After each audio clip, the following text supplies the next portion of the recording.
किसान भाइयों नमस्कार। आज हम बात करेंगे बरसाती फूल गोभी की उन्नत खेती। जून जुलाई महीने पर यदि आप फूल गोभी की खेती करते हैं, कॉलीफ्लावर फार्मिंग करते हैं, तो सर्दियों की तुलना पर बहुत ही बढ़िया दाम देखने के लिए मिलते हैं। कहीं ना कहीं कुछ डिफ़िकल्टी भी आती हैं जिनका यदि हम सामना करते हैं, कौन सी भी कमजोरी हैं, वीकनेस हैं कि कौन सी बीमारी आ गई, और यदि हम सही समय पर यदि कंट्रोल नहीं कर पाए तो फसल में काफ़ी झटका भी आ जाता है। तो यदि आप फूल गोभी से बहुत ही बढ़िया वाली पैदावार निकालना चाहते हैं, शानदार एकदम ब्राइडियल एकदम सफ़ेद फूल यदि आप निकालना चाहते हैं फूल गोभी से, तो कौन कौन सी फंगीसाइड बहुत अच्छा काम करने वाली हैं, कब कौन सी दवाई का स्प्रे करना चाहिए, खासकर डीबीएम है, वॉलवर्म है, तंबाकू इल्ली का प्रकोप बहुत ज़्यादा देखने के लिए मिलता है। तो फूल गोभी पर सही समय पर सही कीटनाशक का स्प्रे करना है, सही खादों का इस्तेमाल करना है, सही वैरायटी लगाना है ताकि हाई टेम्परेचर भी सहन कर पाए और बरसात भी झेल पाए। ऐसी कौन सी वैरायटी हो सकती हैं, कौन कौन सी ज़रूरी बातों का आपको ध्यान रखना चाहिए जिससे न केवल पैदावार हो बल्कि उच्च क्वालिटी की शानदार गुणवत्ता वाली पैदावार निकालने के लिए इस वीडियो को एकदम संपूर्ण जानकारी दी गई है। तो वीडियो को स्किप ना करें, पूरा वीडियो देखें। चलिए शुरू करते हैं। वैसे तो फूल गोभी की खेती बरसात के लिए ज़्यादातर किसान भाई जुलाई महीने पर करना पसंद करते हैं, लेकिन इसका सही समय शुरू हो जाता है मई, जून और जुलाई महीने से। यह 3 महीना फूल गोभी लगाने के लिए बहुत ही उपयुक्त माने जाते हैं। जो किसान भाई जून महीने पर रोपाई करता है, नर्सरी तैयार करता है, उनको बहुत अच्छे दाम देखने के लिए मिलते हैं। तो सबसे उन्नत जो समय है नर्सरी तैयार करने का वो है जून महीना। जून महीने पर आप नर्सरी तैयार करें, 30 से 35 दिन में नर्सरी तैयार हो जाएगी, प्लस आप प्लांटेशन कर दीजिए। अब नर्सरी तैयार करने के लिए सबसे पहले हम वैरायटी जान लेते हैं, फिर नर्सरी प्रिपरेशन की विधि को समझने वाले हैं कि कौन सी मेथड से आप घर पर एकदम कम कॉस्ट पर, कम लागत पर नर्सरी तैयार कर सकते हैं। तो सबसे पहले वैरायटियों के बारे में बात करते हैं। मार्केट में सैकड़ों वैरायटी हैं, लेकिन बरसात सहन करने की क्षमता हो, ज़्यादा बरसात भी हो गई तो सहन करने की जो क्षमता है विषम परिस्थितियों में अभी वैरायटियों में काफ़ी अच्छी होनी चाहिए। तो प्रथम पायदान पर हम सिजेंटा कंपनी की CFL 1522 वैरायटी को रख रहे हैं। नामधारी सीड्स की एक वैरायटी आती है 133 नंबर, इसको आप लगा सकते हैं। सुपर शीघ्रा जो एडवांटा की सुपर शीघ्रा के नाम से वैरायटी आती है, इसको आप लगा सकते हैं। वेलकम की 103 नंबर F1 को लगा सकते हैं। टाटा की वाइट ग्लोरी वैरायटी को आप लगा सकते हैं।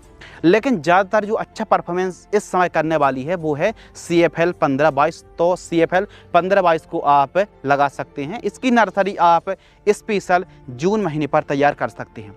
अब ज़रा सोच कर देखिए कि हम मई, जून, जुलाई की बात कर रहे हैं, तो इस समय मानसून और बहुत तेज़ बरसात होती है।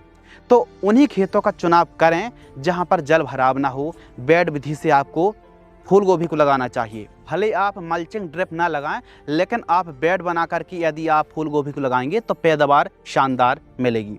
तो अच्छे से खेत की तैयारी कर लेना है, बेड बना लेना है। अब कौन सी खाद इस्तेमाल करना चाहिए ताकि वेजिटेटिव ग्रोथ शानदार हो, क्योंकि ज़्यादातर किसान भाई अक्सर मार खा जाते हैं कि सही समय पर सही खादों का इस्तेमाल नहीं करते हैं, फूल छोटे रह जाते हैं, ग्रोथ नहीं ले पाती है। तो इसके लिए जब आप खेत की तैयारी कर रहे हैं, प्लांटेशन करने से पहले जब हम बेड तैयार करेंगे तो 1 एकड़ में कम से कम 3 से 4 ट्रॉली गोबर की खाद जरूर इस्तेमाल करें एक अच्छी उपज के लिए।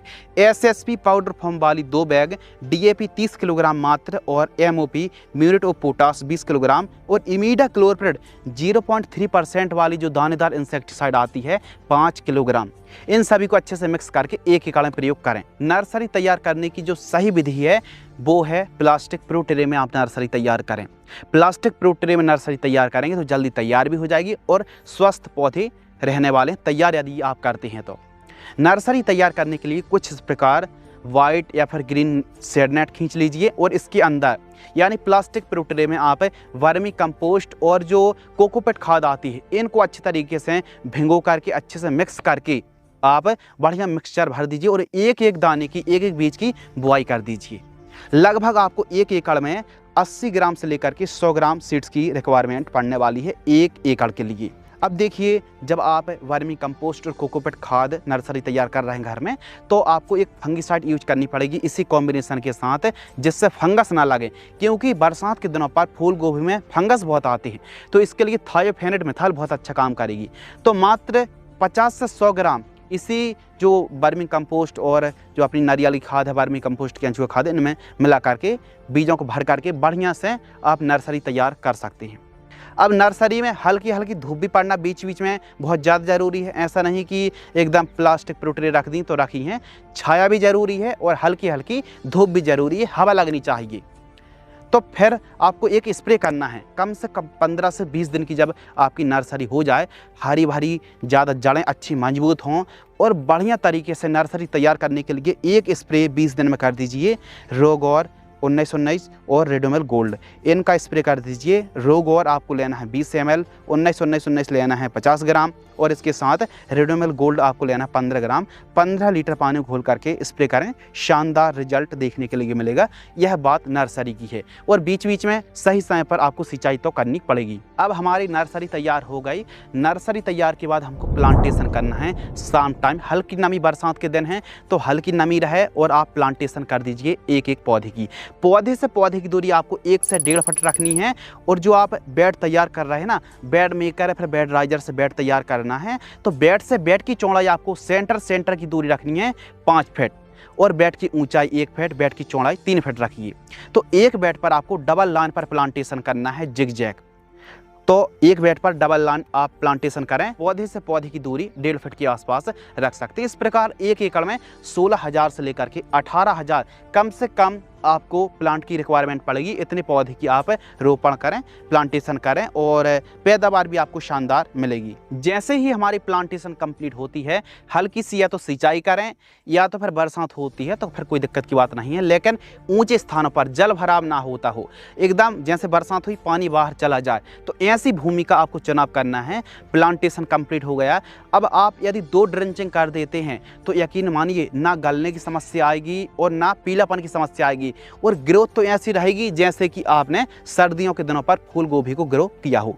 तो पहली जो ड्रिंचिंग है 400 लीटर पानी में, कब? ट्रांसप्लांट से 5 से 10 दिन की फसल होती है तो अच्छी कंपनी का ह्यूमिक एसिड 200 ग्राम से लेकर के 250 ग्राम, थायोफेनेट मिथाइल मात्र 300 ग्राम, 1919 1 किलोग्राम, 400 लीटर पानी में अच्छे से घोल करके प्रति पौधा 50 से 100 ml की दर से आप ड्रिंचिंग कर दीजिए। दूसरी जो ड्रिंचिंग है, जब हमारी फसल लगभग 15 से 20 दिन के आसपास की होती है तो 400 लीटर पानी लेना है, 1261 1 किलोग्राम, चिलेटेड माइक्रो न्यूट्रिएंट 200 से 250 ग्राम और बायोबीटा लगभग 500 ml से लेकर के 1 लीटर के बीच में आप ले सकते हैं।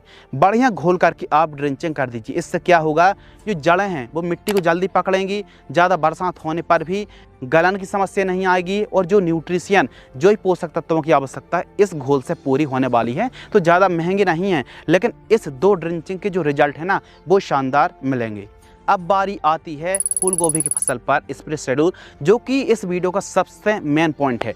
क्योंकि यदि आपने बढ़िया प्लांटेशन भी कर दिया, बढ़िया खाद दवाई भी दे रहे हैं, लेकिन यदि आप सही दवाई का स्प्रे यदि नहीं करेंगे तो फिर लागत भी लगेगी और रिजल्ट बहुत ही ना के बराबर आपको देखने के लिए मिलने वाले हैं। तो फूल गोभी की फसल पर आपको सही समय पर सही दवाई का स्प्रे करना चाहिए। तो आइए बीमारियों के बारे में बात करते हैं। सेमी लूपर जो इल्ली सुंडी, इसका प्रकोप फूल गोभी की फसल पर कुछ ज़्यादा होता है। बॉल वर्म है, DBM है, तंबाकू इल्ली है, वाइट फ्लाई है, एफिड्स जैसिड और रस चूसक कीटों का प्रकोप देखने के लिए मिलता है। फंगस पर भी अलग अलग, चाहो एंथ्रेक्नोज हो या फिर अलग अलग प्रकार के रस्ट, अलग अलग प्रकार के फंगस का प्रकोप देखने के लिए मिलता है। डाउनी मिल्ड्यू और झुलसा भी इस फसल से अछूता नहीं है। तो यदि आप एक अच्छी उपज चाहते हो, न केवल उपज अच्छी चाहते हैं बल्कि स्वस्थ जब तक फसल नहीं रहेगी उपज अच्छी मिल नहीं सकती है। फूल गोभी की फसल पर सही कॉम्बिनेशन आपके लिए लेकर के आए हैं जो बहुत ही बढ़िया काम करने वाली है। तो पहला जो कॉम्बिनेशन है, फर्स्ट स्प्रे, हमारी फूल गोभी की फसल ट्रांसप्लांट से, पौध रोपाई से 15 से 20 दिन की फसल होती है तो आपने देखा होगा कि छोटे छोटे इल्ली का प्रकोप होता है। तो 15 से 20 दिन की फसल है, ज़्यादा हैवी डोज हम ले नहीं सकते और ज़्यादा हैवी डोज यदि आप मिक्स करके स्प्रे करेंगे तो फसल में पीलापन है या फिर फसल झुलस भी सकती है। तो इसका मतलब ये नहीं है कि हम एमामेक्टिन वेंजोएट 60 ग्राम ले रहे हैं तो डोज कम है, बल्कि फसल की सिचुएशन भी देखना है, फसल छोटी है और रिजल्ट अच्छे मिलें। प्रोफेक्स सुपर 200 ml पर्याप्त है ऐसी कंडीशन पर और एंट्राकॉल भी 200 ग्राम पर्याप्त है। वैसे एंट्राकॉल का डोज 400 से 500 ग्राम है, लेकिन मात्र 200 ग्राम हम ले रहे हैं। तो इसका मतलब ये बिल्कुल नहीं है कि जो हमने डोज बता रहा है ये कम है, बल्कि हमारी फूल गोभी की फसल पर बहुत बढ़िया रिजल्ट मिलें और सस्ते पर कम डोज भी लेंगे तो रिजल्ट भी अच्छे मिलेंगे और खर्च भी कम होगा। तो इस कॉम्बिनेशन का स्प्रे आप 15 से 20 दिन की फूल गोभी की फसल पर कर सकते हैं। ध्यान रखिए, सिलिकॉन चिप को मिलाकर स्प्रे करेंगे तो पत्तों पर दवाई अच्छी चिपकेगी और लंबे समय तक कवरेज अच्छा मिलेगा, रिजल्ट अच्छे मिलेंगे। दूसरे स्प्रे पर हम जब 30 से 40 दिन की फसल होती है तो अलीका ले रहे हैं, एक्का ले रहे हैं और ह्यूमिसोल ले रहे हैं। इनको स्प्रे कर रहे हैं हम 200 लीटर पानी में घोल करके। 150 से 200 लीटर पानी लेकर के स्प्रे करें, रिजल्ट बहुत अच्छे मिलेंगे।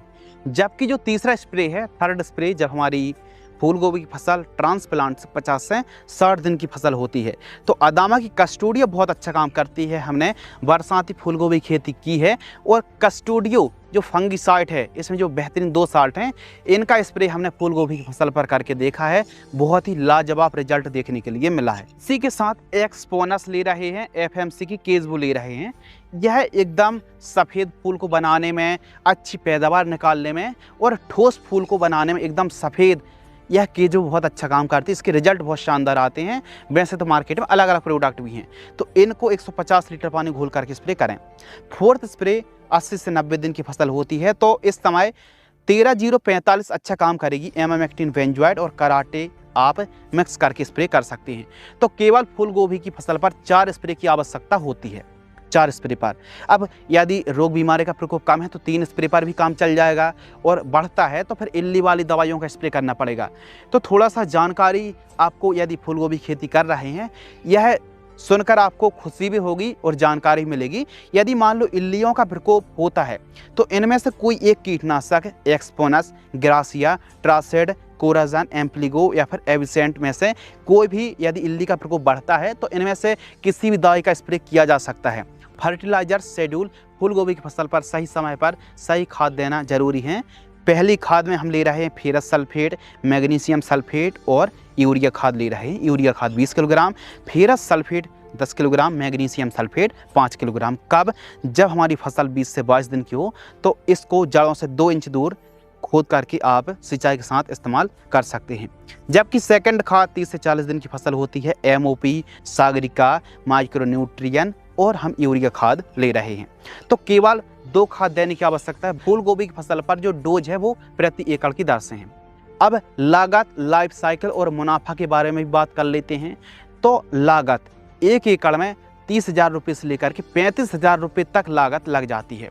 यदि नॉर्मल तरीके से खेती करते हैं तो कम से कम 25,000 रुपये से लेकर के 28,000 रुपये 1 एकड़ में आप लागत मान लीजिए, क्योंकि बरसाती फूल गोभी की खेती करते हैं तो फंगस का प्रकोप होता है और इनको कंट्रोल करना बहुत ज़्यादा ज़रूरी होता है। तो फूल गोभी की आप खेती कर रहे हैं तो 1 एकड़ में जो उत्पादन है वो लगभग 100 से लेकर के 130 से 140 कुंटल तक पैदावार मिल सकती है। लेकिन ध्यान रखिए, जैसे सर्दियों के दिनों पर उपज मिलती है वैसी तो नहीं मिलेगी, थोड़ा कमज़ोर पैदावार भी होती है, लेकिन रेट कम से कम 3 से 4 गुना ज़्यादा अच्छे रेट मिलेंगे। पैदावार थोड़ा कम भी होती है तो अभी आमदनी बहुत अच्छी होने वाली है। और यदि हम लाइफ साइकिल की बात करें, समय अवधि की बात करें, तो 3 से 4 महीने का समय लग जाता है, यानी 100 से 120 दिन का समय आप मान करके चल सकते हैं। फूल गोभी एक ऐसी सब्जी वर्गीय फसल है जो कि मध्यम लागत पर, मध्यम अवधि पर अच्छी लागत आप निकाल सकते हैं। और यदि बात चल रही हो बरसाती फूल गोभी खेती की तो हमारे किसान भाई बहुत ही शानदार पैदावार बरसाती फूल गोभी से निकाल सकते हैं। तो आज की इस वीडियो के माध्यम से हमने डिटेल में संपूर्ण जानकारी साझा करी। यदि आपको यह वीडियो पसंद आती तो वीडियो को लाइक करें और अधिक जानकारी के लिए आप हमारे इंस्टाग्राम पेज को भी फॉलो कर सकते हैं। धन्यवाद।